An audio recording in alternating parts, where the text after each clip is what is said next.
and the food information.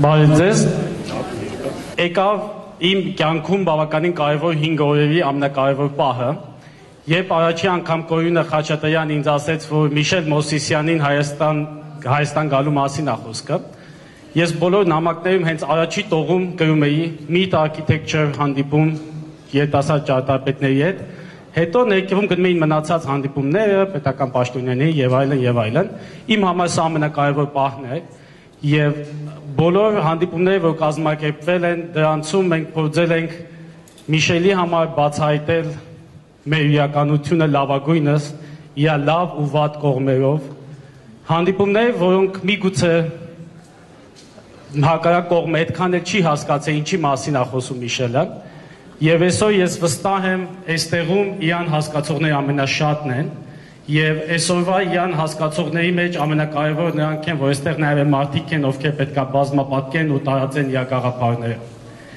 Ես բավականին հուզված եմ, որ Urban Lab-ին այս կար ժամանակական հատվածում հաջողվեց Միշելի նման մարդու հյուրընկալել Հայաստանում, Միշելի նման մարդու ոչ միայն կապել Հայաստանի հետ, այլև մեզ բոլորիս կապել Միշելի նման մտածող մարդկանց հետ, ու մենք իրար հետ կապվենք։ Ես երկար չեմ խոսա, չնայած կարող եմ երկար անել դա, գիտեք, եւ խոսքը տալով Միշելին, ես կարծում եմ, որ այսօր մենք կստեղծենք այնպիսի մի մթնոլորտ, այնպիսի մի միջավայր, ինչպիսին ինքն է ստեղծում եւ ինքը կներկայացնի դրանք, եւ վստահ եմ, որ այսօր Միշելը մեր մնացած փոքր փոփոխությունների հետ միասին եւս մի հատ փոփոխություն կմտցնի մեր մոտ, բոլորիս իր եւ նաեւ մեր մտածողության մեջ։ Շնորհակալություն։ Michel, stage is yours.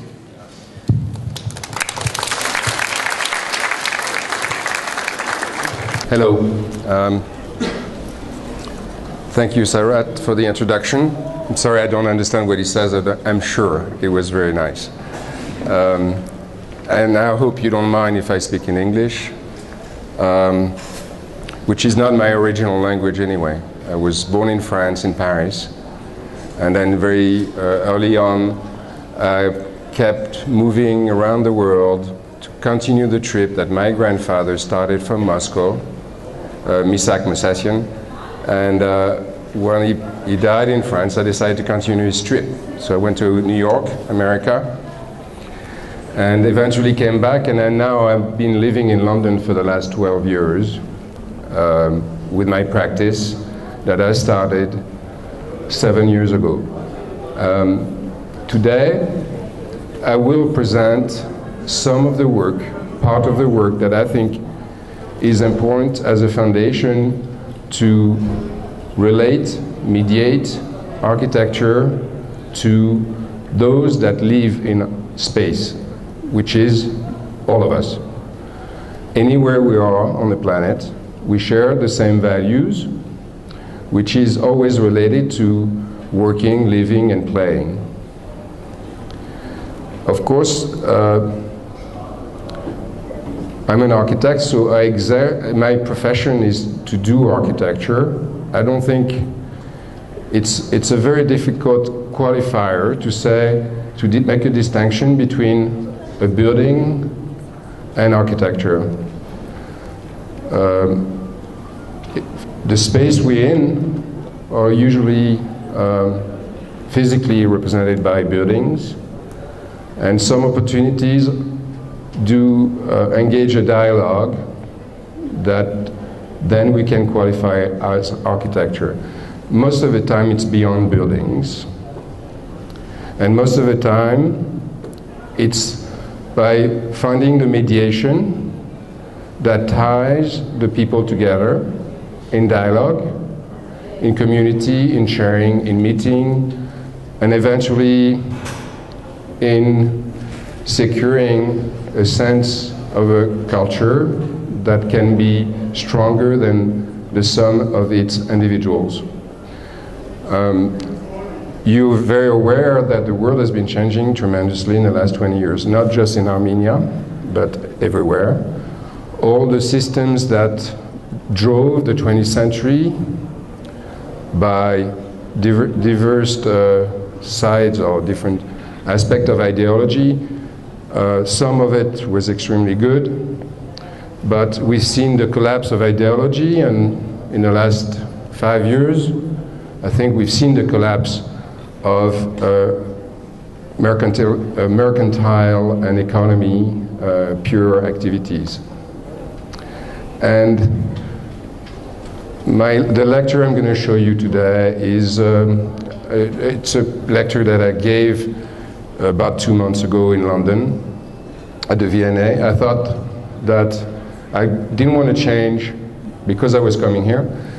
I wanted to test if there'd be receptivity and to test from my first impression, since it's the first time I come to Yerevan, and to see how you react to it. So maybe another time I will present something that is a result of your comments, my impression of the city, of the country, and then some other opportunities that I can see that could help the definition of architecture to culture.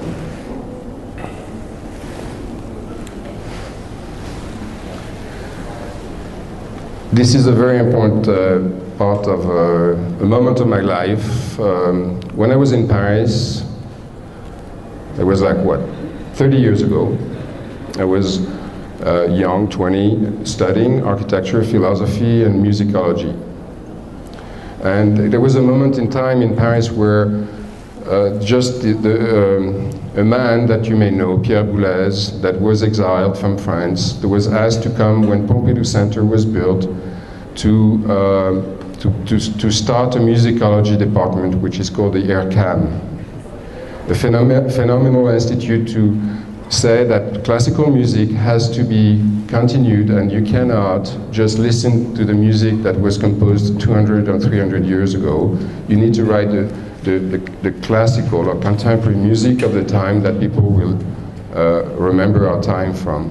So very good momentum. It's amazing how the vector of a person can encourage the change of part of our culture. And so Paris became a very welcoming place to receive different musicians of the world as well.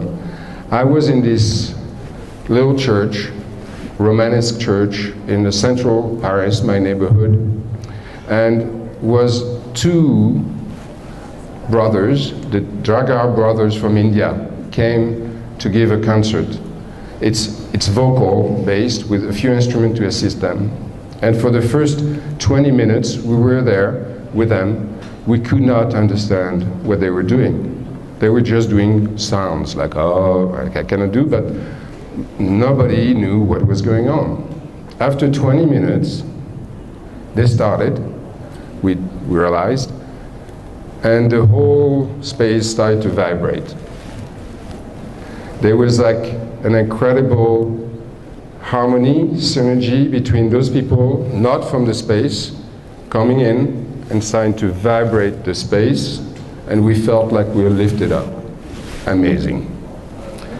I think architecture is about those things that you don't see, that relates to the space, and creates an incredible collective sensation. So this is an image of sounds. This is interesting that in the 20th century, the space between the sounds, you know, the second school of Vienna, the silent became as important as the sound. Same in poetry, where this white space in the page became as important as the words.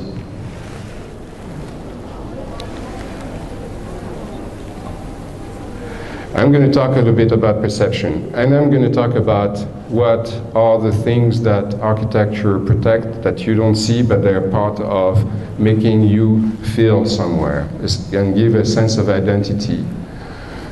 As an architect still in training, I think the space of the architect between the front of the eye and the back of the brain is the space of the architect. It's already an incredible rich dimension that we all have, and most of our education, which is still ongoing, is to educate that part of the brain. And so you tend to have objects that you... Is there a pointer? No. Okay, so you have a series of objects that you have in your mind, but not necessarily objects that you can see, because they may be out there, but you may not be able to register them. So this defines the space of perception, right? There's two spaces, what you can see and what is happening out there around you. It's always happening at the same time. The problem is to define that space of possibility where part of your education, which is repetition and awareness and openness, can bring those things together to create a vision that actually you can communicate. Most of the problem of architects is like what we do when we draw, it's not necessarily understood unless you do a building that you have done before, which is never what I do, and I explain to you later why. The problem is to create an imaginary that is reality before, and as much as an architect still needs to be aware of listening, hearing, feeling, it needs to use the same mechanism to communicate to people, our clients, to see the potential reality that can be proposed. So there's no recipe. Each time is different. Now, next to that came in the last 25 years the information technology revolution, where and we are in a place that magnifies the capacity of what computer can do and how they can affect and change the way we think, but the way we produce. So the first diagram shows just data, which is very important today, and computers allow to process a tremendous amount of data, as you know, and that the question is like, can we tend to, when you go to reality, you tend to extrude, and you have two choices that are given to the world today. You take the bottom one, and you literally build what you can put in a computer, and there's a lot of examples of architects of the world that tend to do objects as magnified sculptures, and thanks to computers.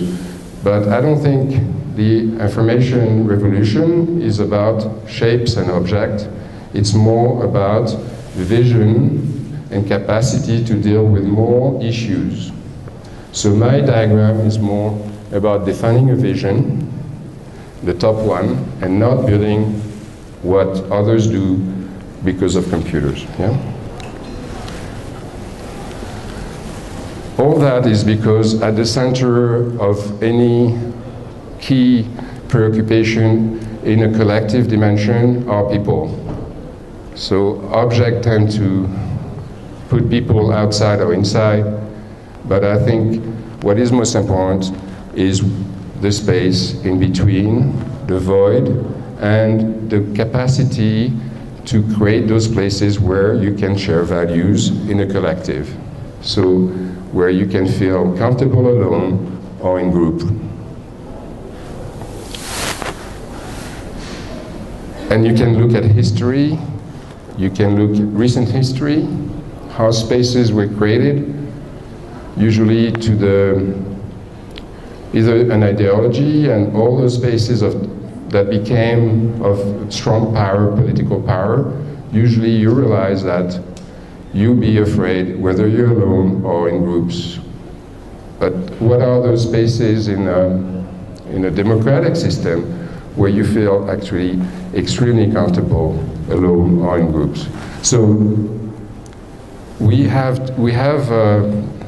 architecture has a chance to have materiality, but what I'm talking about is how you actually use this materiality, which is made of surfaces and light, how you can, surfaces and material, how you can, with space and light, give that notion of community and shared values. Yeah? So that's an interesting, these are the places in the world where we're involved today. So I say we are a very small practice with a global presence, and my work with my collaborators is to have a local pertinence. This is what I said to everybody, and I've been here for 3 days, and I say, well, isn't like something Armenian in that?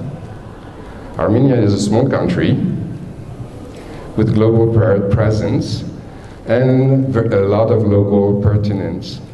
So I didn't do these slides because I'm talking to you, but I felt like it's an interesting thing that being small and being pertinent locally can generate big, big ideas.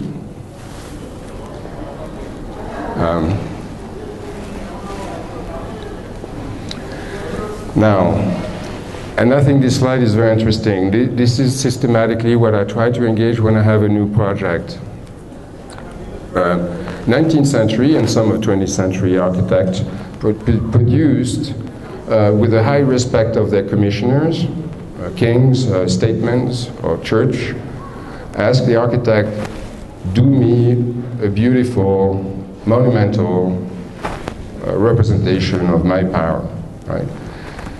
So that was the ivory tower notion, and when you're in architecture school, still, I mean, I'm sure today it's different, but you were studying, the Italian Renaissance or the French Renaissance or what happened in history, but you always forgot that this was the commission of a few, not commissioned by the general. So today we know that the commission of production of space is really still commissioned by a few, but it's more like an economical model that I referred earlier that tends to have collapsed in the last 5 years. So money itself is not enough to create value. And I tend to think that the three bubbles that I want to bring together, and I'm not a powerful person, I'm just an architect. I just usually use my knowledge to implement, but I tend to say to my clients, I don't know anything, and unless we can have a shared vision between what represents economy in red, the social dimension, and the political representation, city planners, if you want, in blue, and in green is the environmental knowledge that we have of a place, a condition, well, natural condition, cultural conditions. When those people can meet together and define what I call the black box, then things can start to get into a shared vision, then I start to draw, but not before, if I can. And this is the complexity of a democratic world. You have a lot of different bubbles, all different interests, all different agendas, all different motivations. It is very difficult to have synergy in a collective, but I think this is the proposal that of this complexity, but we have very powerful tools today. But it always goes back to the fact of you need 2 or 3 people to create the multiple, right? So it's not a statement that tells you what to do and you go alone and come back with a solution. It's a collective series of engagements, and there's conditions for that to happen. But this is what and how a democratic system can produce the best from its people. So you have to define the factors of success, and there's multiple, and these are kind of diagrams that are used typically in business plans when you start to define your vision with what is important. This is an example, it can be different, but the goal is ultimately to compose a perfect circle and not to have it distorted. So you don't do a good facade if you don't do a good floor plate. You don't do you don't do a space that brings a lot of money if the people are unhappy in living or working in that space. So the factors are very important to be defined, and it's not just a client telling you, do me an office building so I can make a lot of money. No, that doesn't work like that. So, I mean, a lot of buildings are produced like that, but it doesn't work usually. So when we have established the factor of success and then the ambition that ultimately is a vision, then we start to draw as technicians as architects. So really, I mean, I'm facing you, which is wrong, but if we were all sitting together, you have a different point of views, and you all see the bottle. So I think a project is a bit the same thing. You don't see necessarily, you see basically the shape of the bottle, and you're going to start to describe it. But from anywhere you are, you recognize the same thing. So is a vision that once it's shared, then you start as technicians, as architects, you can start to develop and design. So there's three very important things in my work. And they had to work in synchrony, and it's usually in collaboration with my teams, with engineers, with different people that can add to the making of the vision. So urban articulation is the first one. A building or a form is always happening in a context that had a past, but you know what is incredible too is that the new building you're going to do can influence the future development of other buildings. So it belongs to a cultural background that has been done by others. And it doesn't mean that they were wrong, it just means like they exist, they're there, and you have, in a way, to deal with that.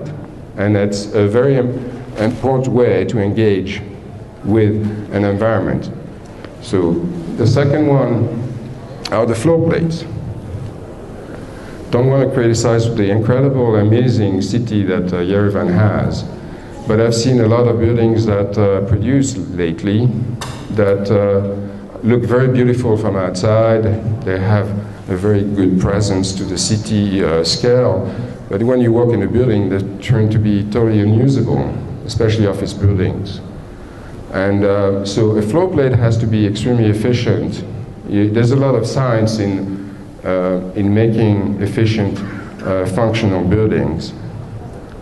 Problem we have, because I work in different parts of the world, I'll show you some work after, don't worry. When I work in different parts of the world, people tend to, the clients are very difficult to pay for things that they don't see. So the easiest thing is to get the facade built. So they put the ego to the name on the image, and that goes. But difficult is to pay for things you don't see, which, as simple as mechanical system, elevators, how a building functions really well. So that's engineering. And that's it's like, and a lot of different parts of the world, you see how buildings don't work. So it's like useless effort, right? So that makes a building with unhappy people inside, and a sense of permanence, because it's very hard to unbuild when it's built. So the question is and then very little, the fees, the cost of getting the right people is minimum next to the cost of building a building, and then even worse to put it down.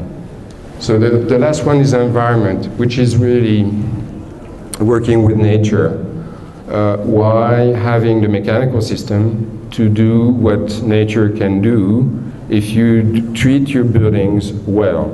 So basically, in other words, is how to get a design that is using less energy because of the orientation, because of the walls. The envelope can be thick, can be thin, depends where you work, in hot climate or cold climate. But there's and usually this is the science of our ancestors. They all knew how to live without electricity.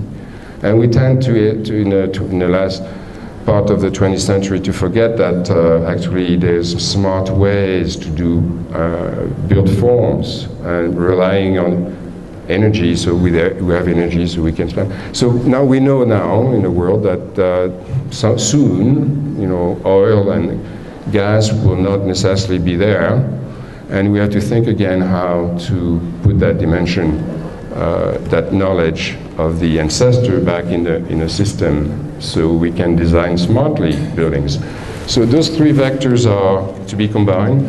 So that gives you a map that is complex, but feeds to the making of an environment, a built environment. This is, for example, a process under which we go. Once we have the vision defined, we just architecturally, our effort is to come to a solution. But we're not afraid to look at all the influences from the different vectors. And this is very site-specific, this is very cultural specific, and this is very programmatic specific. So that means that every building that we do is automatically different. So I don't stamp, I don't repeat, which was the model of production in the 20th century. International style was to say, you're gonna work, live, and travel the same way anywhere in the world, right? Same hotels, same cars, same buildings. And that's not very attractive, is it? Now, I'm going to talk about now through buildings that are currently designed and being built. And this is about sculpting the void, right? So I think this is the place where the notion of inhabited space can happen within the built world. This is, I've been very involved in working in Qatar for Sheikh Mossa, who is like the Queen of Qatar, if you want. She set up an incredible agenda for the country. As you know, the Middle East is very rich today in energy. And she said, why would I build, like Dubai, why would I build high-rises where I can go to New York or Hong Kong and bring my kids to see, you know, the originals? Why would I reproduce that like Dubai did, which actually are buildings with no ground and of solitude, you know, lying up next to each other? So how can you, in a culture, in a country that has very little heritage in terms of architecture, you know, they were nomads, and how a woman came in a very male-dominated world to set up a new dimension to define what is Qatari and what would be an environment for the Qatari. She then asked a series of international architects and urban planners to rebuild the center of Qatar, the center of Doha, sorry, and which is literally the opposite of Dubai in a way. It's low-rise, mixed use, and high density.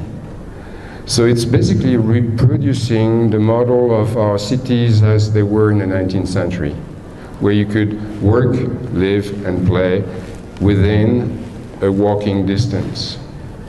So the effort was how, from learning of the few constructions that were done in a very harsh weather, you know, like 6 months of the year, it's like 55 degrees outside and 100% degrees of humidity. That means like you can barely be outside. How, nevertheless, some local sedentary the fishermen could actually live there And we started to look, and Her Highness started to renovate the fishermen villages, which was the lowest class of the society. The nomads, the sheikhs were traveling in the desert, the fishermen were feeding them, and they started to build a real environment. So there's a series of listening. When I went there, I was invited to do a competition, and I had to go there and to see, to feel, and to understand what the proposal could be, which part of the vision was called for from Her Highness, but we had to turn that around. So,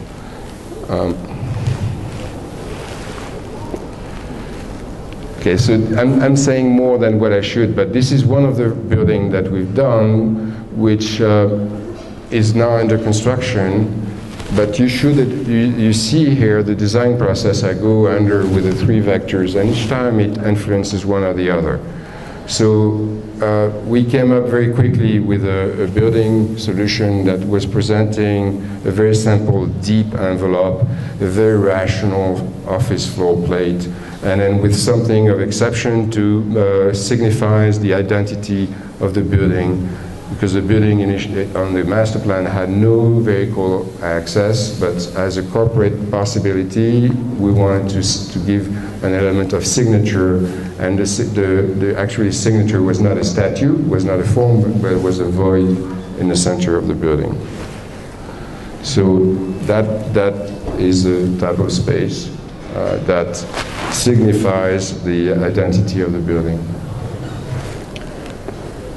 And the deep facade is obviously working with the immense amount of light that is in the Middle East, but also the thermomass that cools the building much easier than, but we still need it mechanical, but the achievement of the building is to be LEED gold, which is pretty difficult to get in that part of the world.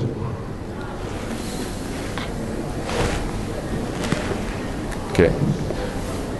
Then, typically, the space in between, the void, became a signifier element to the collective. And this is where the physical space is okay. You can say it's beautiful or what. Actually, it doesn't matter. Beauty is not a criteria for me, but how you can then relate more, not just to the inhabitant of the building, but also to what we propose.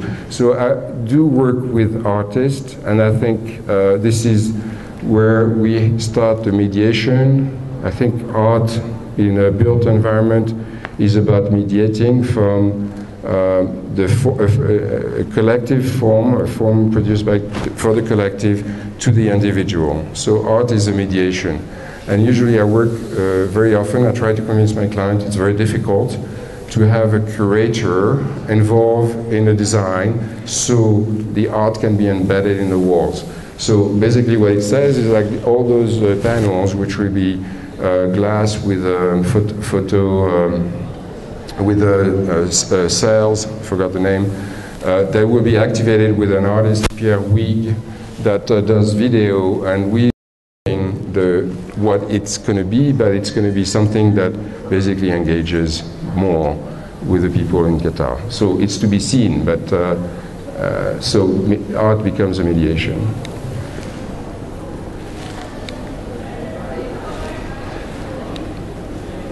Okay, then space between buildings, obviously. This is another part of the development where this is residential. I try to bring the buildings as tight as possible together because that creates shades. But then I had to resolve the vis-a-vis of 2 apartment buildings facing each other and start to deviate the views. And then all of a sudden, what I realized, with very little means, you bring the sky to the ground, and then you create a sense of space, and you basically feel like you're in a room already. You're almost inside. Oh. So I'm jumping to London now. This is another building created as an office building that that responds to the mercantile, the commercial reality of the city of London, is to provide big floor plates for office, high standard, but nevertheless I try to find ways to illustrate what I've talked about. So a building has to belong to a context. The context here is like next to Richard Rogers, that's done a very glassy building, and then to articulate the possibility of extension to the north of the site. But I'm not going to go too much in detail there. What I think I wanted to show is like with the process, I started with a brief that was wrongly communicated to me by the client. The client told me, you have to build for 35,000 square meters, and it was wrong because the city allowed only 25,000 square meters. And when I said it was impossible to the city planners to build 35, they didn't understand what I was talking about, and they didn't know I didn't know. And the client realized that he made a mistake, but actually, by the way I designed with the process, actually we built 35,000 square meters. So there was kind of putting in action the city planners, and corrected the mistake of the client and made the investors extremely happy, but also the city planners very happy with the result of the building, because there was an engagement in the process of thinking the building. So, yeah. So different walls, treatments dealing with the different exposure to the sun. This is the south and the west. This is the east and the north facades, which is more flatter light. And I reduced the amount of glass to 40%, where typically in the city of London, corporate offices want to have 80% of glass. Well, I reduced it to say light travels on walls. So buildings will give you more light because you need a surface to have light, to receive light, right? In true space, it's dark out there. You need a surface to see light. So, and then the northern facade, I developed that with an academic in the University of Glasgow that studies the brain, and he's done, I'm not sure I'm showing an image, yes. This is an image, this is, he's studying the reaction, emotional reaction of the brain subjected to an image. And this image, if you were walking back and forward, you'll see the same image without knowing when it changes, that goes from smiling to grimming. Okay, different, but you don't see it, you never realize when it changes. So he puts people's brain in a scanner and then reads without knowing that it's changing, the emotional reaction. So I said on the northern facade, which has no sun, right, it's just light, you wanted to make the perception of the building changing from a distance to close. So from far it looks like clouds, and then when you get closer it turns to curtains. Oh, don't have the image, but okay, you have to trust me on that. And that's at the center, as you see the diagram there, there's a continuous void that goes from the lobby, which is a very public and open space, to the atrium, which is the biggest atrium in London, and to a special space on the top that dominates the skyline of London. So. Now I'm back into another part of the world, which is a competition. There was an open competition. If some of you are architects probably know this incredible opportunity in Morocco to rebuild the Medina of Fez, which was attractive to do the competition.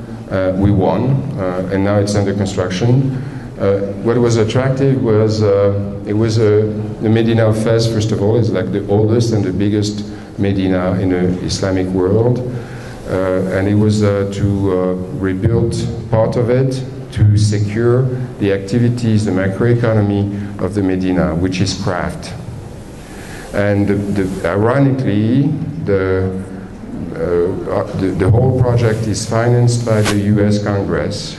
So we thought that it's a World Bank project, basically, and UNESCO World Heritage, and we thought that it's a very small project. We thought it was very, interesting to do the competition, even better to build it.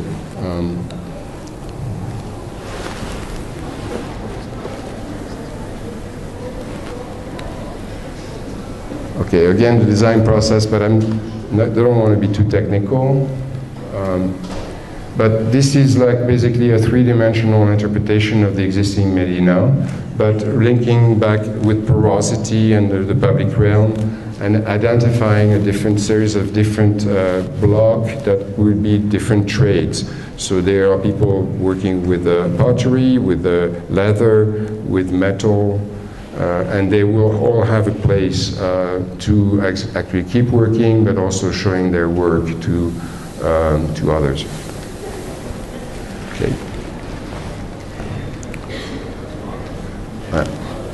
So these are the trades, and I started to then sculpt, basically literally from reading the way they were building, and bring an artist. Oops. Yeah, these are, I thought it was a great opportunity to bring the local craftsmanship, which is a special way of doing tiling.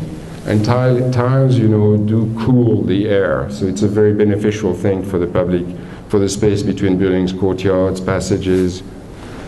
And I brought this artist, Michel Pinsky. Oops, sorry, going backwards. I brought Michel Pinsky, an artist in London, that would engage with the local crafts and then design basically a series of courtyard with a traditional method, but with something new.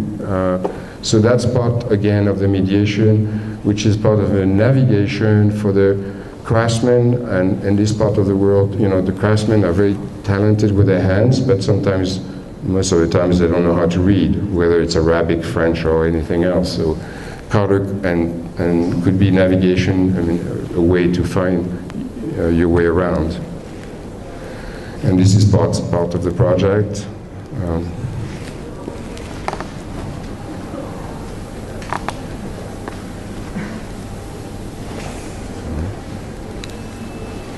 Okay, now it's an interesting project that I was asked with just a few architects, including superstars, very known to do objects like Zaha Hadid, Tom Main, different people that are specialized to do part of the star system. I was very flattered to be, flattered. I was very happy to be one of four to do a very prestigious competition for Saudi Arabia. You know, the Arabs, but it was not those today, invented the zero. It's like, it was a big jump in the thinking of humanity. There's nothing before the zero, the algebra that the Arabs invented, where there was nothing for nothing. You couldn't qualify anything.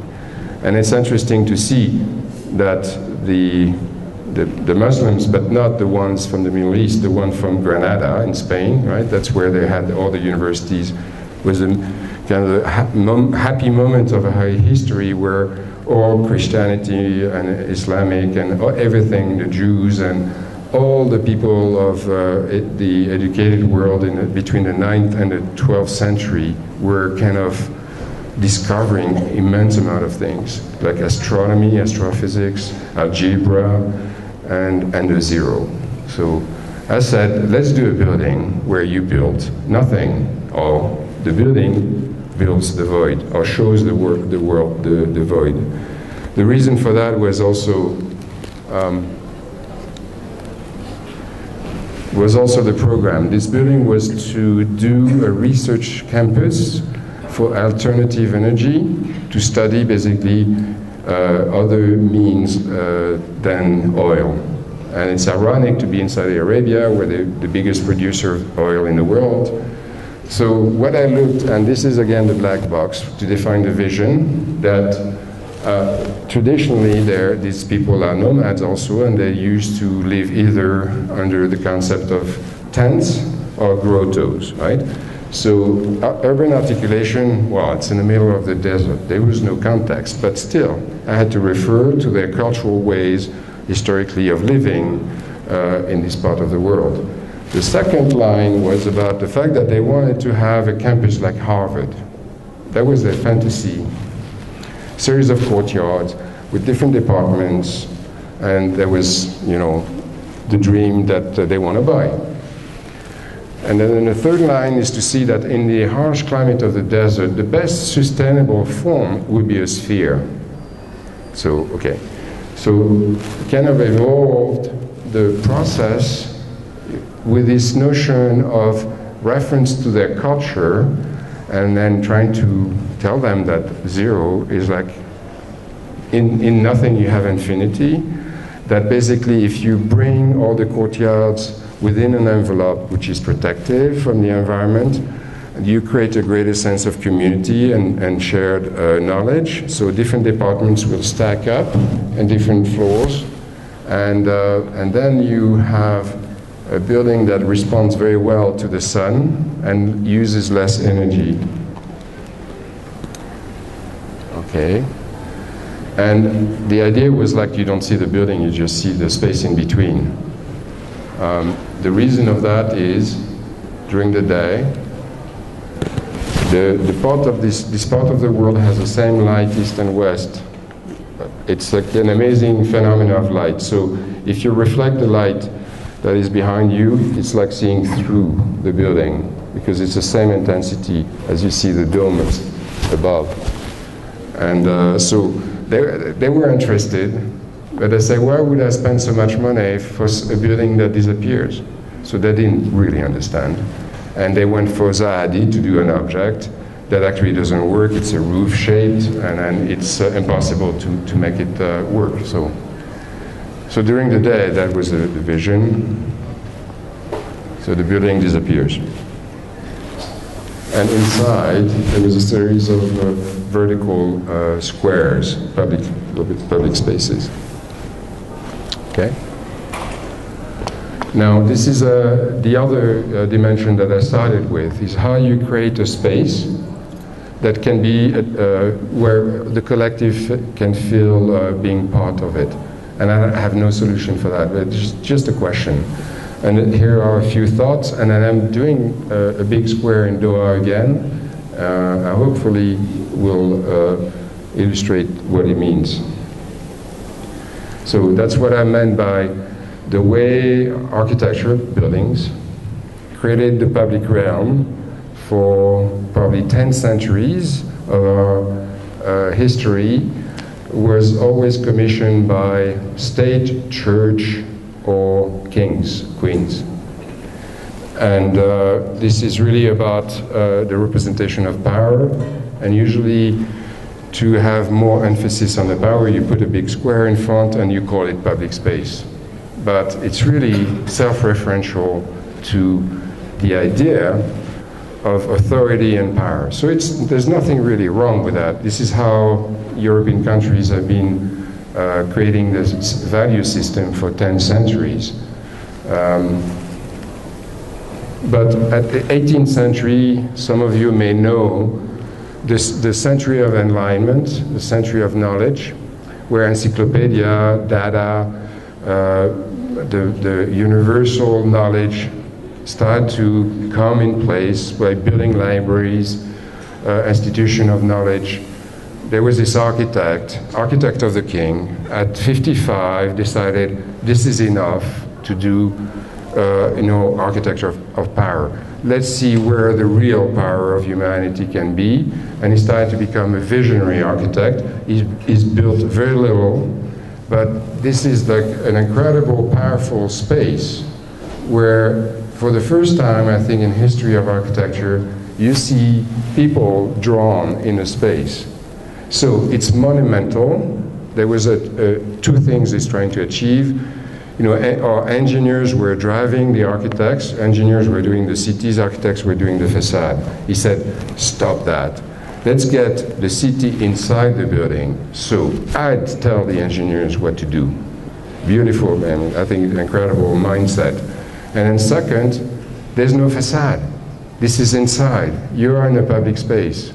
And people, are represented. This is a library, all right? But what have we done in the 20th century with this type of vision? Same thing, but spaces not to stay. So the public realm production of the 20th century has been, train station, shopping malls, airports. Same thinking, different application. These are spaces where you're annoyed by people, You come there to consume, buy, time, distance, goods, but you come there not to meet people, and the people are always in your way, right? And I think this is like the mercantilization of our world today that is not to sustain this democratic way of producing space. So spaces where it's basically only you can be there if you have money, first of all, and you have a reason to be there is not to stay. As soon as you get your plane, you're out, your train, or your goods, or your purchase, you go. So there's something wrong with that.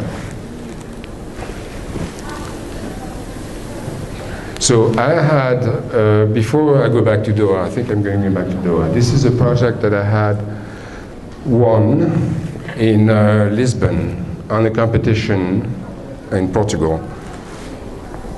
And I was suspicious. The competition was to do 5 architects with 5 blocks. And this was the brief, basically to do perimeter blocks with a courtyard and a little square for everybody. So I said, okay, 5 architects, 5 blocks, they're going to give 1 to each. So I said, no, I want all or nothing. So I said, let's put all, the void, and put it in the center and create a new square. And that would be an incredible, more powerful thing to put that part of the development in the city map as a second bigger square in Lisbon. So we did, we won. Okay, I won the competition, great, everything, nobody else. And then I started to question what is this notion of urban room. What is this? How can you do today a big public square if you have no king, no pope, and no statesman? That's a tough question, huh? Because I couldn't find how to do it. But typically today you do a square, a park, with green. And I think we did look at that as the safest solution. But I'm going to pass on that. Okay, I don't have all the images, but you can see on my website the version that we've done. So we're very happy with the building at the end, okay? Residential office, extremely meticulous, elegant, I liked it, as architecture, as background. But the foreground was this big square.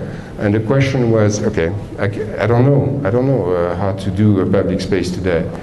So I was entertaining long discussions with an art collector, Luis Serpa in Lisbon, that works with contemporary artists and has assembled a very interesting collection as a curator. And we were talking endlessly, and I said, well, maybe an artist can help me. And we had those difficult discussions saying that artists and architects kind of work together, it's impossible, and I agree. I mean, I agreed to it because it usually doesn't happen. Why? He said, well, because you have egos and, you're going to be fighting all the time, you're never going to be agreeing. I said, yeah, maybe. But I don't think that, I don't do architecture as an ego. I do defend values. But I said, well, there's definitely something wrong. And that was in 2005. And then I've been thinking again and again. But the proposal we came up with is, as we proposed, is to say, okay, let's have Bob Wilson. I don't know if you know Bob Wilson. For those that know the music in New York in the 80s, with John Cage, Philip Glass, Steve Reich, Bob Wilson was a scenographer that has done some of the most beautiful opera work and stage theater design. And then Luis was saying, let's get Bob Wilson. I think he wants to do something permanent in his installation. And I said, great, let's talk to him. He was excited. And I said, how can I meet him and to work on the scheme? He said, no, you get out, you give you a space, and you'll see what happens. And I said, okay, great, that's for the ego, and I leave him to do everything he wants, okay. So, but I like the idea, because that was a way to do, well, that's his work, for example, but how to map and to make a space that will be permanent and be a constant place of representation where the actors will be the citizen, the people of the city. So I thought it was like, you know, good enough to create a space that people feel comfortable to be in, and they will look pretty happy or beautiful, or you know, that would become the objective. But the client had a different taste, and he said, I like statues, I want a statue in the park. So that was a failure. We didn't do anything actually, because Portugal went in a big depression 5 years ago, and the project we got planning, maybe it will happen someday, but it didn't happen this time.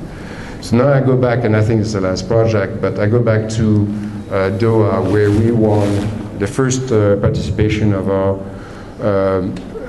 my practice in Doha was to do the main square for, you know, Her Highness Sheikh Moza. So we're doing all the buildings, but we took the opportunity to develop the ideas of the square. The master plan was designed by EDOL, it's a London practice that technically did a beautiful dance project, but was dreaming about rebuilding more of a city like Rome, or a city that will be comfortable in a tempered weather, where, you know, the seasons are equal, where you can live outside all year. So there was a mistake made by the master planner, but they gave me Her Highness gave me the square to do and the buildings, but I think because of the idea that I sustained, that the jewel box idea of, well, we have a word in French, I don't know, yes, it's a jewel box, the écrin, where the jewel box is the little box where you put what you have most precious. Usually you put your stones or your diamonds or whatever, and it's very precious. And I said, what you have most precious in Qatar are your people. So let's do a room like a box that has 6 faces that will convey a precious moment of celebration for the country. They love that. I think that's why, because we were like 10 competitors, and they selected 3 architects, and they gave me the central part. Where at the time, it was 5 years ago, I was even, you know, I was okay as a name, but not as big as others like Foster or that were in the competition, but they didn't get anything. And the idea went very well, and so we developed the sequence of the black box logic of trying to capture the spirit of Qatari, and as the vision of Her Highness was asked to draw and realize. And here, okay, so that's the initial image.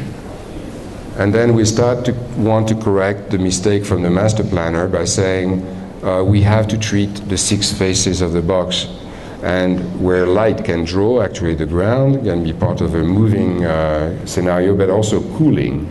So we're working with the best engineers today. They are in Germany. I don't know if you know Trent Soller and Schleck Bergerman, to do the square, and with artists actually. I may talk about that too, but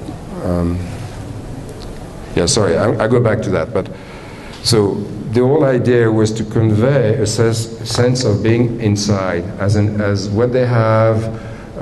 You know, the notion of the majlis, which I think is very common in the Middle East as well, where they don't have public space in the Muslim cultures, only the mosque. And I think as a reference it was not good enough. I don't like that reference, because the mosque is segregative. You have the women and the men on different sides. So I said, I cannot use that. I don't like that values. So I said, but they have one space which is inside, called the majlis, that usually the host are welcoming their guests from outside. So it's the closest to the outside, but it's inside. It's a room where you welcome people and you can drink coffee or tea. So the whole effort of the square that I was given was to say, how can you make an urban room where people will feel very comfortable? So I started to design it as with features of an interior, but this is already the scale of Piazza San Marco, so it's pretty big. And so, like, having said that, and I say, okay, how can we do sofas, chandeliers, fountains, and seatings, and like this formal majlis there on your left, and ask artists to come and develop features that becomes very important in symbolic. And so that's the square now. It started construction 3 months ago, but to correct it with the cooling system, I was talking about the engineering. Again, this is something you don't see that has so much impact if you engineer properly. The idea is like when it's 55 degrees in the summer, you'll be able to have tea and it will be 30 degrees. And that's like an incredible series of treatment, which is a pure engineering, very sophisticated, with the shading giving 100%. I mean, there's a lot of layers, where only when you sit there, you'll be 30 degrees. It'll still be 45 degrees in the middle of the square. So that it was an incredible challenge that, I mean, I tell you, it's very tough to go from an idea that has been approved to change it to something else, even though Her Highness loved everything I said, but I had to constantly fight with the people in between that are managing the project, that are ultimately my client, never believing what I said, never, and they eventually, after 4 years, this part, which is the void, so I was designing the buildings also, you know, what you have to know is that there's office building, Qatari apartments, expat apartments, all the buildings have a different use, and there's a cultural forum, they all have different use. But the idea was to create a membrane and a unity of this public square where it doesn't matter what you do behind the screen, which is made of this onyx. And this is a mock-up. So it's onyx stone, so it's a veil that makes a membrane to separate the inside from the outside. So inside you can work, or you can live, or you can do anything. But on the outside, you have the unity of the square that gives a sense of the collective. And I thought it was very subtle, very beautiful, because it's very fragile. This membrane, it's not about imposing, and it's really a proposal of separation, a very slight and gentle separation between two dimensions, the private and the public, as a unity. Oh, sorry. Do you want? Do you have time to present just the last project, or do you want to? Yes, we have. You sure? I think we have. Okay, so this is another part. Okay, now I've showed you my involvement in Doha. This is the whole development, and we're the smallest firm. We're only 25 people. Huh? We've done all you see there now to stage, all the blue parts. And each time we were giving the best part. The first one was the square, then the office building, then the super block, and then the last one was the highest buildings on the development. And this is what the master planner had done. And you see the whole development of about 150 buildings total. Across the bay of Doha, you have this tower by Jean Nouvel. I know you know Jean Nouvel, and I think he's a great architect. And what he's done is literally doing an object, okay? But it's a self-centered object. It's very phallic. It's very everything you want to see into a tower. But he said this is what it is. A tower is a very sexual representation. So this is an object. And then I love it because you see all the towers around on the West Bay, they all do this, that, you know, they're completely, incredibly, with no justification why they do that. So he said, okay, I stay tight as an object of perfect solitude. Amongst others that think that they're talking, but they're not talking. It's another solitude. You know, people talking with no audience. That's a collection of Dubai, for example. And then in Doha, they have that too. But our project is opposite. And it's my site with the tower is really straight on axis with Jean. So I said, I cannot do the same thing. I'm going to do the opposite, but recognizing that he's done the perfect object of solitude. So that was the project by the master planner, but I changed that, which was difficult. But recognizing that's where I was trained, you know, in Chicago, trained by SOM. I lived there 5 years, and I was 15 years in America. But I learned how to do perfect machines to work. Beautiful flow plates, pure expression. And unfortunately, international style became that everywhere in the world, you know, like Le Corbusier, like all this, you know, stamping. But that doesn't make sense because a glass building in Doha or anywhere in China doesn't make any sense because its energy is too expensive. Compared, so, but I still want to do the pragmatic, the beautiful flow plates that provides because they're beautiful, really great place to work. With the highest buildings that Qatar has produced, which is very thick walls. The construction are also obviously brick, muds, and adobe. And there's something very interesting about the imperfection of it. It's very massive and protective. And the fact that here you go from one, oops, sorry, this glass is gone. When you go for one, and you look the imperfection, and you look how beautiful and perfect forms are together, then you engage a collective. Then I say, wow, it's incredible that how imperfect we all are individually, collectively, we can be beautiful. So I start to develop our project on those notions. And looked at the Qatari construction for the fishermen villages. And they are so smart construction. They looked imperfect, yes, but they're actually the best you can do for this part of the world. They provide, you know, common grounds for the community. It's different families. The walls are very thick. And all says about people living there and sharing together the same values.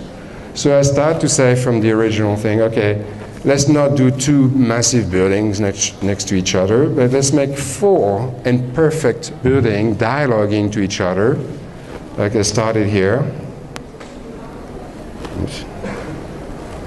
And rotating and making them not on a grid and then starting to basically communicate to each other. And creating porosity, so, and which is the other thing that object of solitude don't do. They don't care of the ground. Usually you have no access, you don't know where to get in. But here, by articulating the forms with a reason, which is to make the communication between the different parts of the master plan,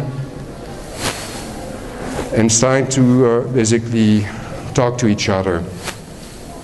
Well, the idea is like if buildings start to talk to each other, maybe people will talk more when they meet in those spaces. So it's a mimetic relationship with the surrounding environment out of built forms.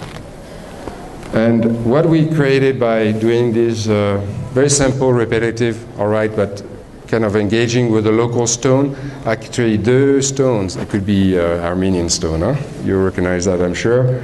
I didn't think of that, but it's the colors, the sand colors of the desert too, all the different tonalities of the sand.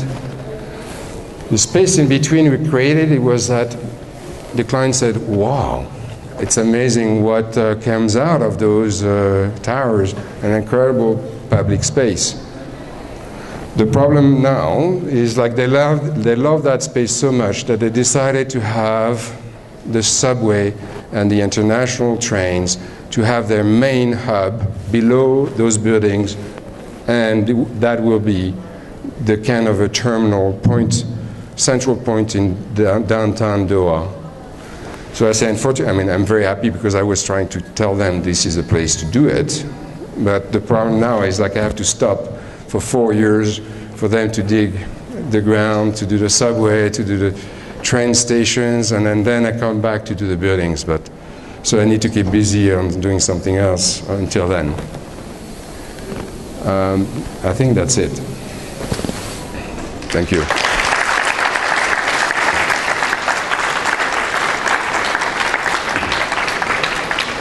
Thanks, Michel. I spent 3 days, something but 18 hours each day with Michel, but even though it was quite interesting for me. So I have 3 questions to Michel, and after that I will just give a stafette to audience. Actually, in Armenia, there's a habit that the first question we ask is the impression, what impression you got from Yerevan, but I want to keep that for the last one. So first question is, a year ago I was in young girl's presentation in Berkeley, and he was trying to categorize or make a theory of public spaces, life between buildings. So the examples that you brought from Doha, so do you think that we can establish some kind of theoretical thinking of approaches or designing or making public spaces nicer, or there's something else, something like spiritual, which you can't put in a theory? What do you mean by spiritual? Which you can't put in theory. So maybe that wasn't wrong, that was a little bit wrong definition, but yeah. Well, yeah. Well, if you look at the history of the landmarks of our culture, I think we've been celebrating architecture and religious spaces in very close synchrony, which meant something in part of history where education was not established, so you had to give enough to the people to believe about being in communities. So I think the purpose of religion has been for many centuries a stabilizing factor where the most beautiful buildings of the collective were the religious places. And so the whole synergy of the societies were to do the best in terms of structure and light, and to bring I mean, the best example, of cathedrals. And then, okay, what happened with that model, which became like a synonym, in my opinion, of kind of a proselytism, where Rome became very rich through the Catholic Church in getting an economy out of spirituality, and which is very mercantile, and done with bankers, the Medici, and it was like an organized crime really set up across the western part of the world.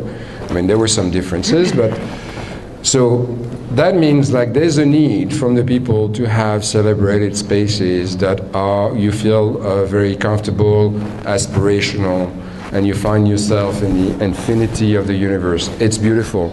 Now, museums in the last 30 years started to take exactly all those things from the religious architecture and to bring two concepts together, art as object of consumption and shopping malls, basically, and then start to put all the money you can find to celebrate representation of art. And I loved museums when I was 30 years ago. I was going across as a student around Europe. There was never anybody in museums. Today you go into museums in the Western world, it's like shopping mall. So where are the spaces then now that we have to celebrate this spiritual dimension that you're talking about? It's got to be in a public domain. It's got to be space in between buildings. It's got to be the set of rules where nobody. I mean, I don't want to say guidelines got to be done, where you have to go that high or that far or that long or that. No, but there's a set of paradigm of rules that are always good to have, but subject to interpretation, where the architect or the urban planner or the landscape architect will have to add a dimension that I mentioned, you know, which is dealing with the context, the culture, nature, and the purpose of the building. So what we have to rediscover, because I don't think the mercantile economy or the way we produce space and buildings today, I think it came to an end, because you know, I was criticizing a little bit Dubai, but it proved itself. I spent a lot of time in Dubai, and I was so happy not to do anything there. I was working for SOM before, so and I said it will never work. And then at the time, everybody said this is where it's going to work, and this is where we're busy. And I'm so happy it didn't work, because you cannot force things to happen on one model only. Things happen when you mix several models together. I constantly refer to Venice, and I think it's part of the Armenian heritage too. You know, like the traveling, the mixing, the fact that Venice was built by individuals to the interest of the collective. Venetians were merchants. They were not great thinkers probably, but they were great traders, bringing the Far East and to the West. They were like, they didn't have any army. They had to buy mercenaries to protect themselves from Napoleons and from Rome. They were people that were just, their mission was to communicate messages and goods. And they built a city as an instrument, which there's not one building not touching another in Venice. There's only one, the taxman is on a one square, 4 faces, but all the other buildings, even the palacios are touching. So every building helped the next building. And you know, it's why Venice became so rich in business. The second example I love to use, for having lived also a long time, is New York. New York was a very simple set of rules. You have a grid. So on the grid, you can do anything you want if you respect the next block, or you buy the height, the light, and it's very simple rules. And that created an incredible diversity. So the success of New York is the freedom of interpretation of the space, one. Second is the fact that people start to go there because they enjoy being there. Then third, the business happened. So Dubai, going back to Dubai, when you say, okay, I'm going to do the best buildings, the best, the tallest, the biggest, the fattest, the longest, and that's going to make business happen? No. Only people choose, and usually business happens because people enjoy being in a place, and the second thing happens that they start to talk, the third thing happens, they start to make business, or exchange, and that turns into an economy.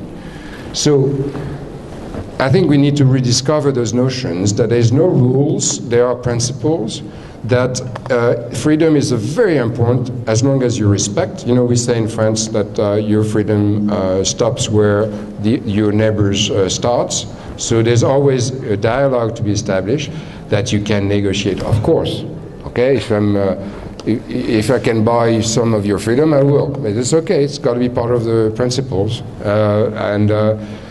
And this then becomes the power of the collective. So, you know, what I want to say is that as much as I love space with light and aspirational space, like the beautiful cathedrals that were produced, I like even more the sense of the discrete that New York and Venice produce as a whole. It's like so incredible. So now, do you want me to respond to your first question? No, the second one. Today I was watching your interview to Civil Sabri Ghazarian, and I think maybe some of you already watched it. And the title was about making architecture democratic. You didn't say that, the word, but there was like, in context, I have seen that. So can you explain what it means for you making architecture democratic, and what's the social role of an architect? Well, the architect does nothing. I mean, we are not never going to turn things around. Huh? We're just technicians. So we are just vectors, and architecture is the art of putting all those vectors together to start to make sense, to make sense, to give a purpose, and to please, you know, ultimately should be the end users, not necessarily the clients. So now it's a very difficult subject to talk about democracy, but obviously I refer all the time to how to generate a space that is not commissioned by the Pope, the King, and the statesman. And that's a condition of today, and that's a beautiful condition that Armenia is in for the last 20 years. And so now I think something is going to happen in the 21st century where the values or the rules or the system, the ideologies, all that will be kind of part of history, and there's something maybe okay, how do you keep the legacy from the past, which is like fundamental values of living, working, and playing anywhere in the world? They're all the same, so that's amazing. And how to turn that into, I forgot what I started with, but how you can replace the order by the collective decision of collective interest. I don't know how to do that, but I think you know, I'm dedicated to refuse work. Like yesterday, you know, I want to talk about that. Yesterday, with Sarat, we went to see a potential project that will be on the top of the hill, dominating Yerevan, and it looked to me like a Disneyland park, and I went completely mad. And it was a potential client, and I said absolutely. And I started, you know, mad, difficult. I mean, to the point where I was about to leave. I mean, it was like so incredibly wrong. Can we say that is social role of architect? Well, I think okay, now it's a very interesting, you know, I studied philosophy too when I was a student in Paris, and there was, you know, probably know Jacques Derrida. He became very, very popular in America afterwards, but Jacques Derrida questioned this idea of discrimination all his life through philosophy. And he said, you can be offered a chance, but never forget to give resistance.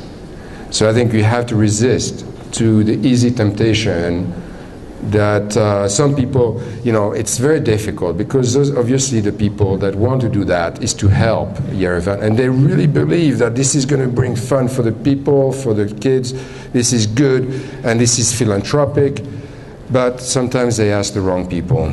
And it's very hard to dissociate the incredible generosity of some people that usually, most of the time talk to the wrong people to help them to do the right thing. So the Agora should be the place where, you know, I think architects should have authority to say, okay, what's, you know, no, but they cannot have power. I mean, there's no power. So we have to gain our authority and act with civility, knowledge, and respect. But you know, affirmation should be also part of our commitment. And the traditional questions, your impression, first impressions of Yera? Well, I mean, I didn't know what to expect. Okay, so, it's very rich, so you have to hold on a minute because I don't want to say silly things. When I came, you know, I'm an Armenian from the diaspora, so I've been very busy. What it means to be an Armenian from the diaspora? Well, I have a name, and you know, this is a branding. Being an Armenian, my name ends with I, not Y, I-A-N. And when I was, you know, I grew up in France, so my busyness was to be French. So, and I think my father also wanted to demonstrate that obviously his name was not French, but he wanted to be French. And then I decided to become American. So I said, and I think it's good to be different people, to be, you know, in the local pertinence, to be useful to the people that are hosting you or you're living with. It's very important. So So the only message I have is, where I'm coming from with big pride, and because it's different too. It's and all right. So that's one. Then I said, well, I know where Armenia is, right? But my people say, oh, I know an Armenian. He's so great. He's fantastic. He's doing this. He's that. Very good people. You can trust them. They're very loyal. They're very competent. And they say, but is there Armenia? They don't know. I mean, the people, the general people, right? I mean, some people, obvious people know, but so Armenia is not on the map.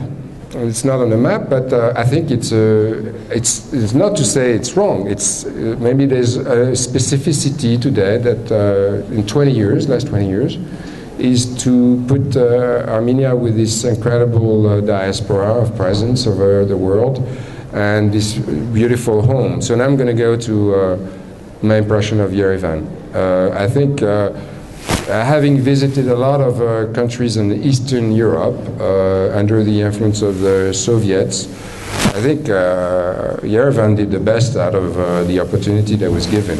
I think the architecture, the setting, the urban framework is phenomenal. You have obviously an incredible asset there, which are the stones that I'm trying to see how we can use them in different parts of the world, but I don't want to take everything from out of Armenia there. I like the stones so much that it's become, part of the place. The scale of the building is extremely successful. I think there's a few area where it's too grand. I mean, there's questions now for what was Stalin Square, now Republic Square, is leaking all too much. And I don't think there's a vision about how to deal with that yet. But it could be a great opportunity to make it more for the people, not for the cars, not to leak so much, the scale is good. But other than that, when you go in the city, and I've seen it at different time of the day, from first impression to actually great pleasure of being sitting there on the terrace, on the restaurant, on the park, it's very rich. You have already fundamental notion of public realm inscribed in the city, as far as the recent plan of the city from the Soviet times. So it's beautiful, and it's a framework.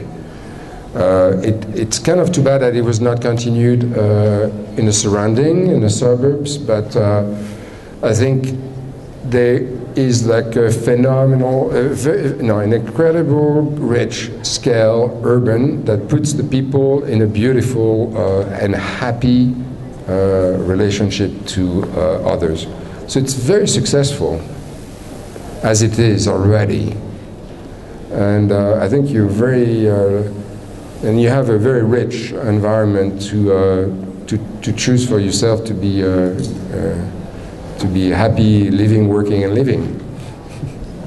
The projects you mostly talked about were again grand civic spaces, financed mostly by super wealthy clients, be they governments or sheikhs or what have you.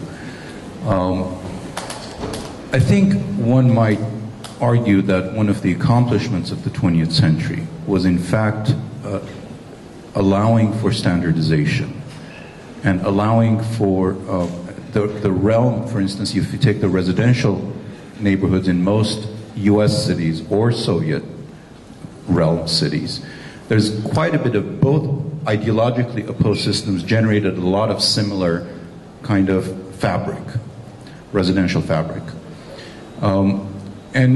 And there is something to be said for that, in that it allowed a lot of people to have a decent quality living space in terms of material kind of comforts and surroundings and shelter.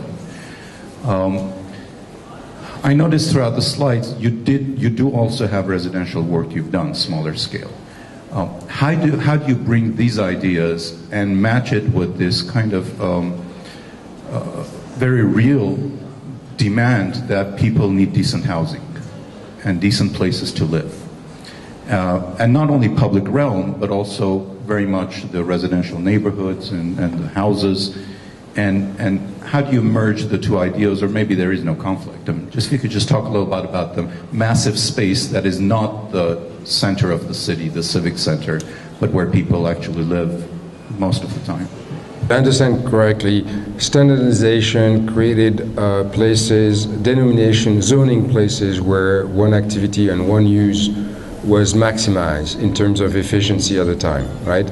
And both in America, it created the suburbs, and in Soviet time, it created the projects.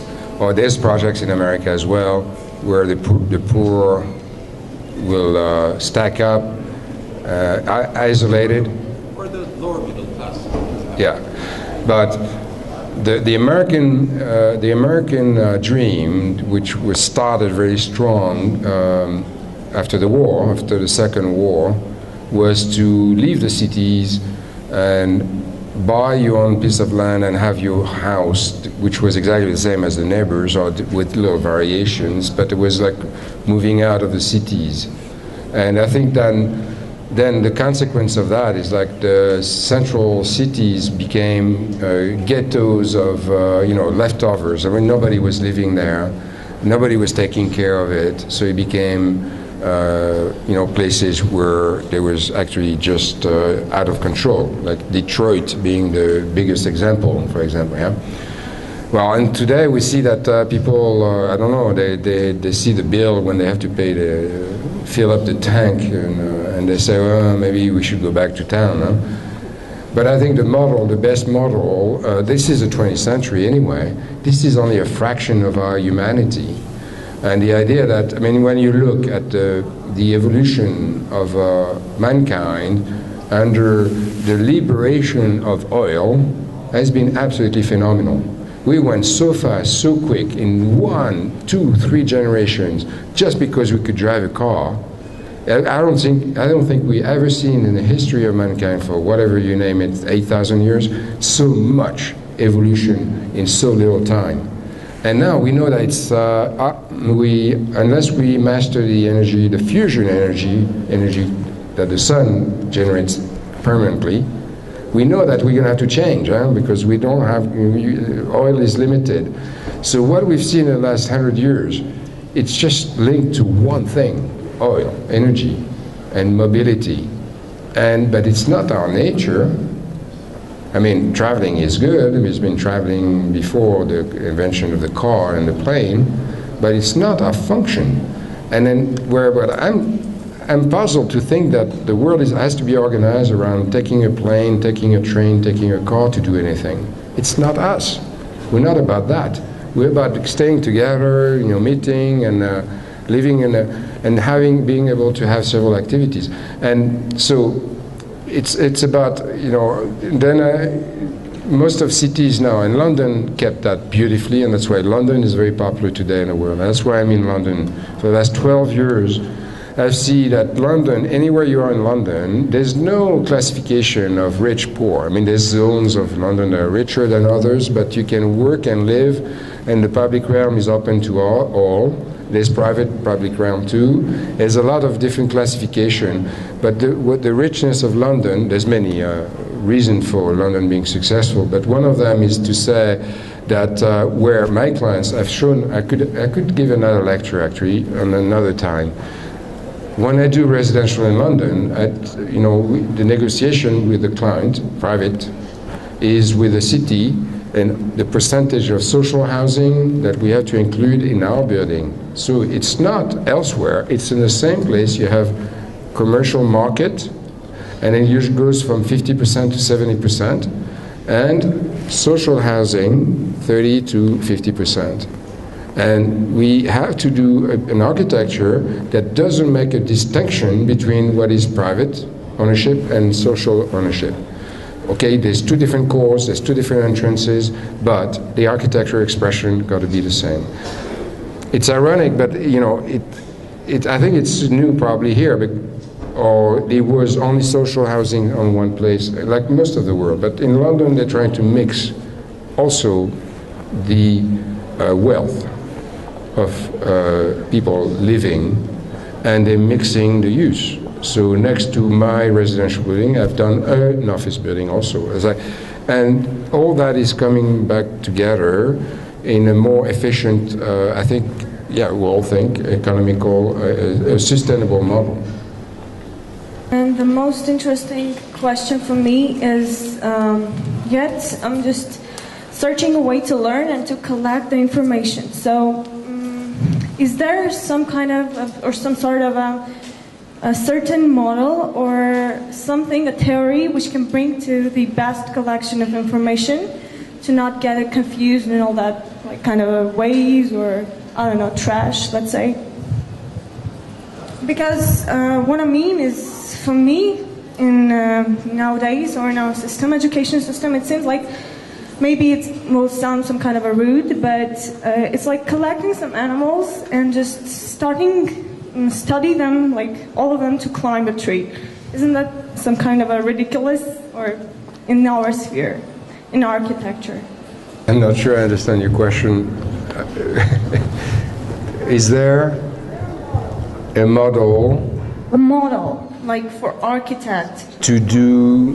To like get the best way to not to get lost in all that technological progress and information. Yes. Well, I think, all right, you know, I mentioned the black box. I didn't go too far in details, but you've seen systematically the way I'm thinking the project in different phases of the project and how it evolves. And that's based, it's a collaboration model, okay? So there's a model that cannot be reproduced and duplicated. It's just a principle under which you accept to think that is the model. So it's going to produce a different result each time. But the model, for me, this model that I call the black box, which is collaboration process, was designed when I was working in a large practice, even though I was a director and a senior designer, like SOM, you know, where there were between 160 to 400 people. Even had, you know, my talent to say that I'm the best or whatever, but it was always about being the best of something. And it was always about having big projects, but having like 3 or 4 cooks that were either using their hierarchy or using their, you know, way of going and saying what. So it was never about the project. So I said it's about time to invent a process where people leave their ego outside of the room and start to engage with what is the project asking to be. So I developed this methodology in a very high psychological environment where work and performance was based on the one that yells more, stabs the other. So, you know, all the bad things that you can do in collective. It happens. And I think the competitive world is really bad, actually, because it doesn't let people to think what is to be done. So this model came, and I was very successful because I won big projects. So, and there's nobody it was a collective that was trying to be a representative of the thinking. So yes, there's a model. The second reason I've done that when I started my practice 7 years ago was to say that again, the young people or the senior people can participate, and they will participate to the vision at a proper level of contribution, and that's an incredible, powerful model, because nobody is afraid of doing something they cannot do. They don't do it, but they all know how they can be good because they see what we're trying to do collectively. So the model my model is not about giving orders, never. I know that I distribute, but it's never to one. It's always several people doing specialized in different things, but we all see it happening at the same time. And it's a collective model, yeah.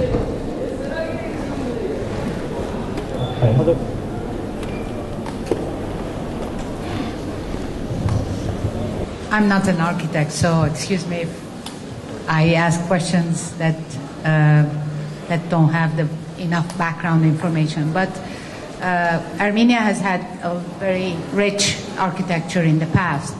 I don't know how much you have seen, but from all the churches we have, Datev, Noravank, Gerard, those are all of them jewels that we have. Even Garmaravor is a little jewel that we have in Ashtarak. But it seems that that kind of architecture stopped and there has been no continuity, and it's only church architecture. We have had some architecture in Gyumri for residential units, and it is influenced, I guess, it is influenced by the Georgian architecture probably, or maybe, I don't know, Garik can say maybe it's pure Armenian architecture, I don't know. Or maybe Russian, I don't know. But there is it's not only even a gap, there is no continuity, it stopped. And this has been for years now.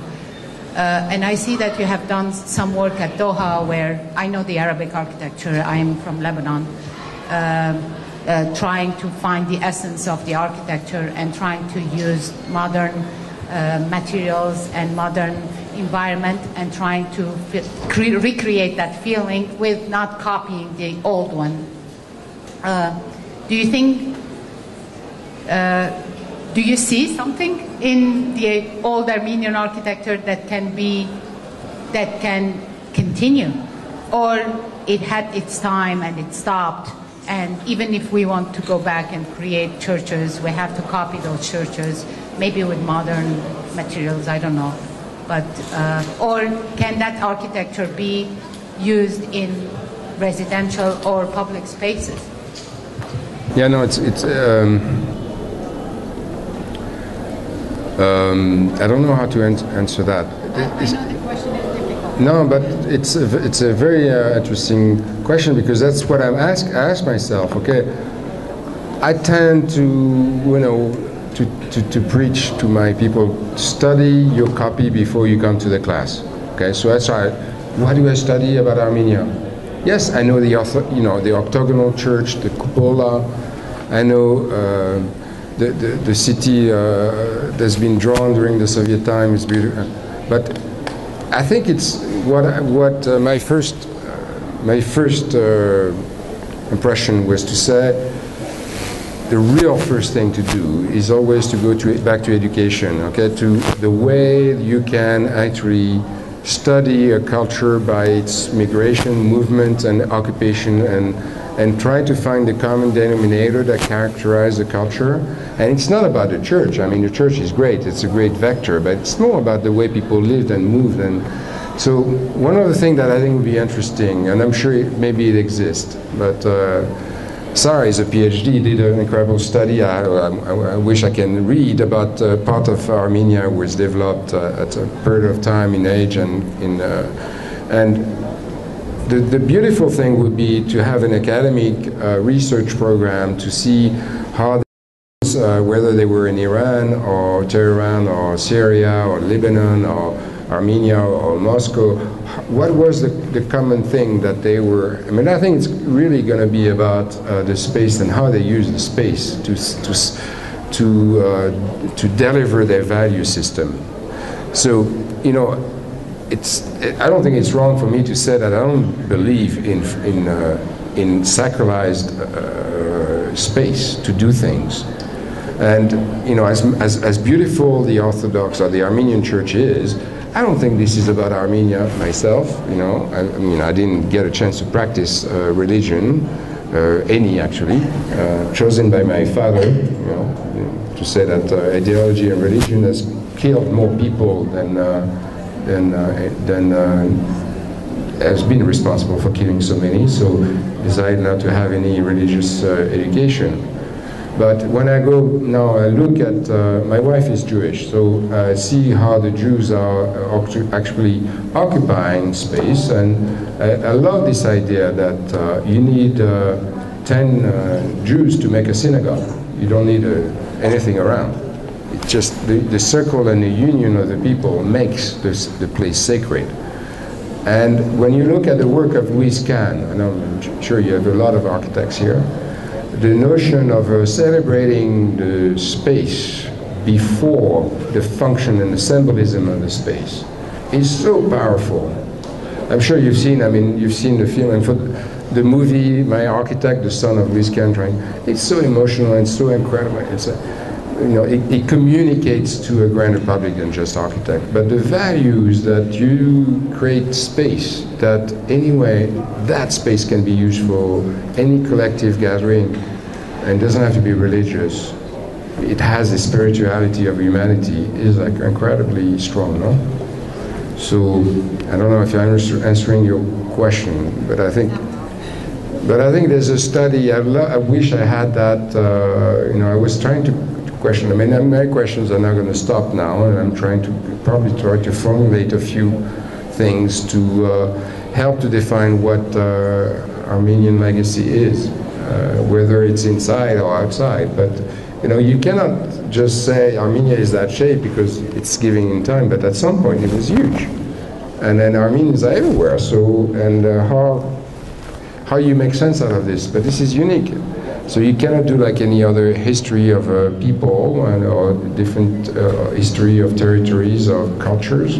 It's a unique one, so I think you have to find a unique solution to represent it.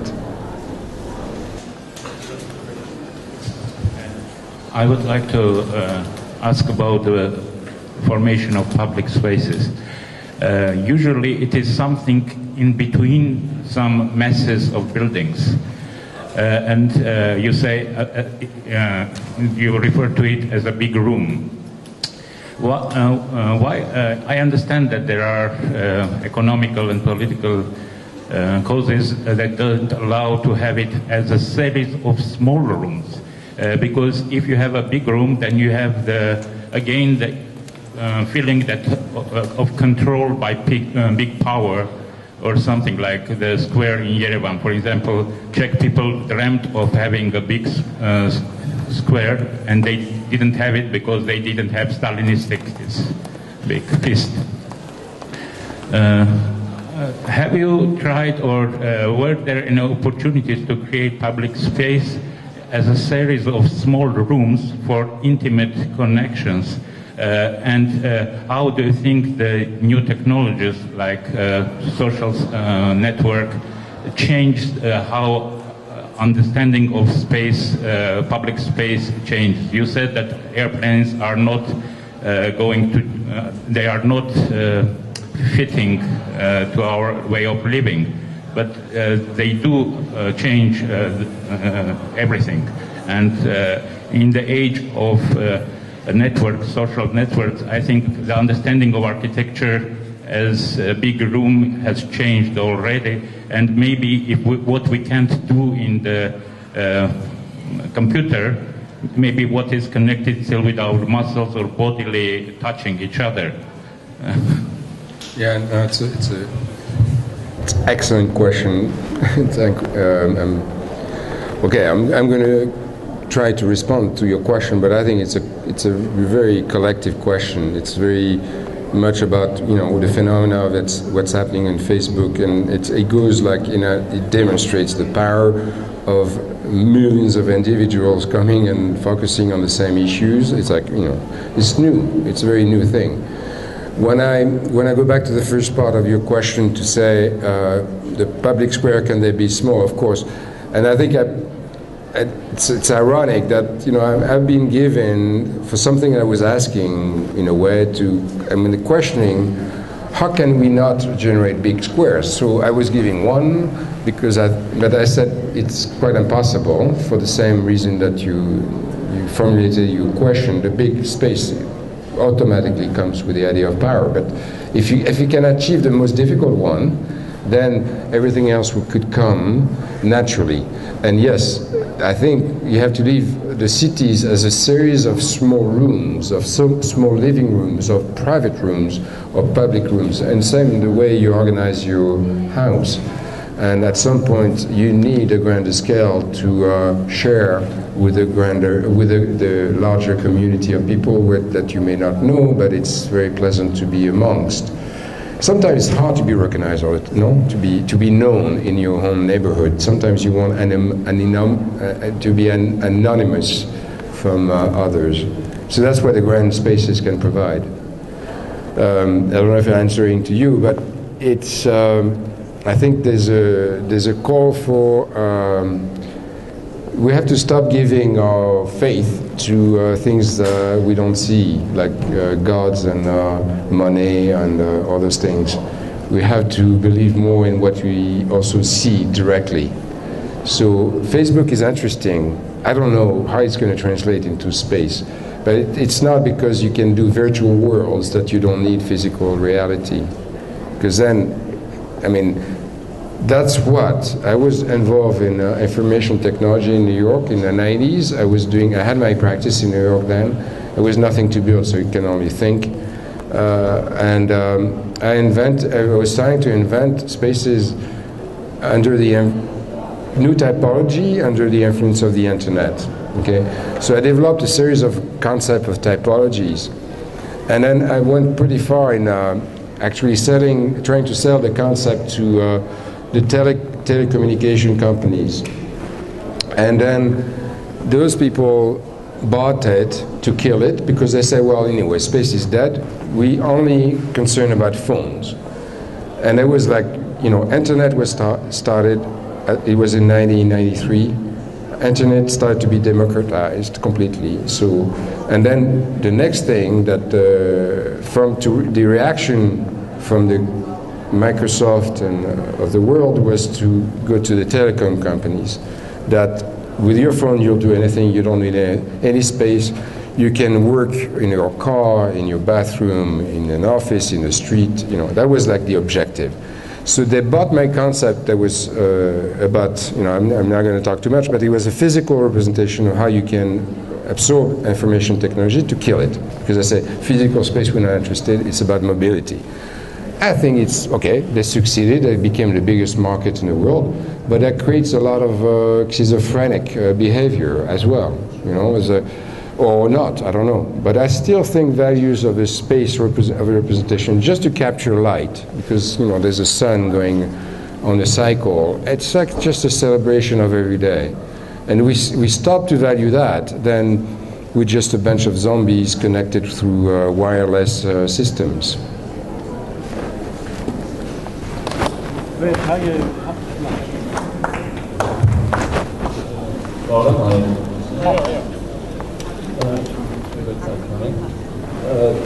Ճարտարապետի բացատրեցի որպես մի տեխնիսիան, բայց ինքն էլ որպես մասնագետ ուներ նաև փիլիսոփայական կրթություն. You describe the architect as a technician, but as an architect you also have philosophical education.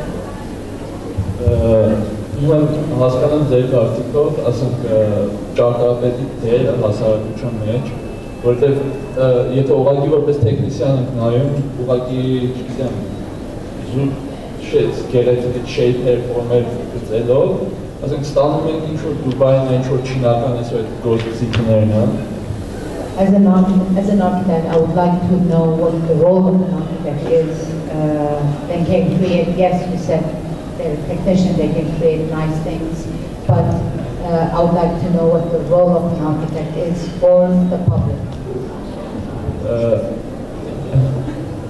Իսկ երկրորդ հարցս որպես մասնագետ, որը սովորել եք և եվրոպական դպրոցով, և ամերիկյան դպրոցով, աշխատել եք Ամերիկայում, ունեք թեոփիսը Անգլիայում և international դեմպիկամարվում, ասենք, որպես այսօրվա տնտեսական վիճակով աշխարհում, կոնկրետ ասենք մեր համար, մեր երկրի նման երկրի, որ էկոնոմին էլ ասենք ուժեղ չի, ինչ խորհուրդ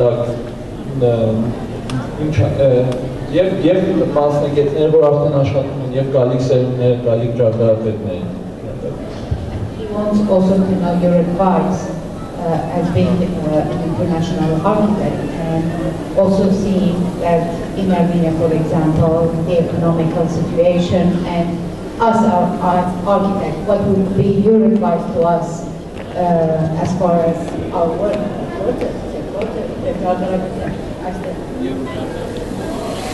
As an architect and as students, the new generation, what would be your advice to them? And also, let's be short, and because we are running out of time, so this is the last question. Thanks. Okay, I take your question as an invitation to come back and to speak about it, because I cannot advise anybody if I don't have a profound understanding of what are the issues.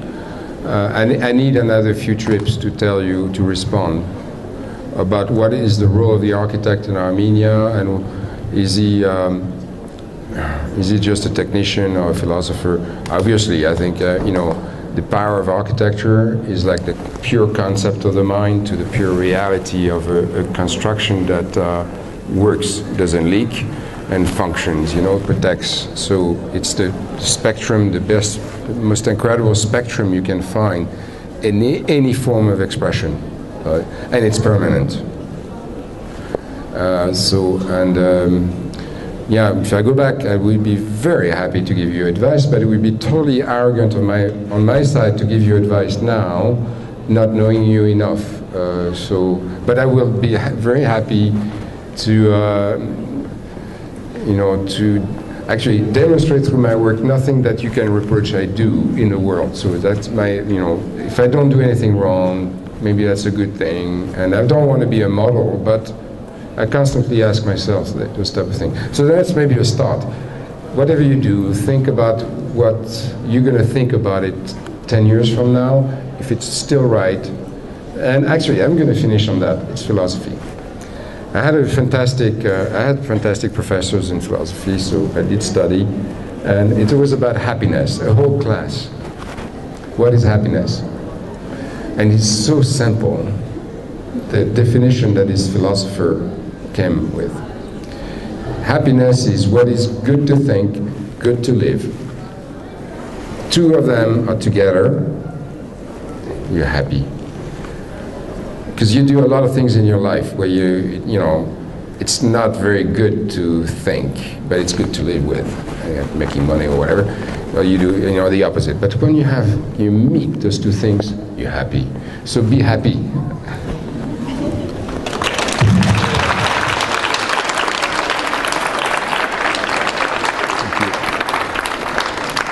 Michel, I want to thank you for this incredible talk. I hope this was the last one, and it's not the. This was the first one, that is not the last one.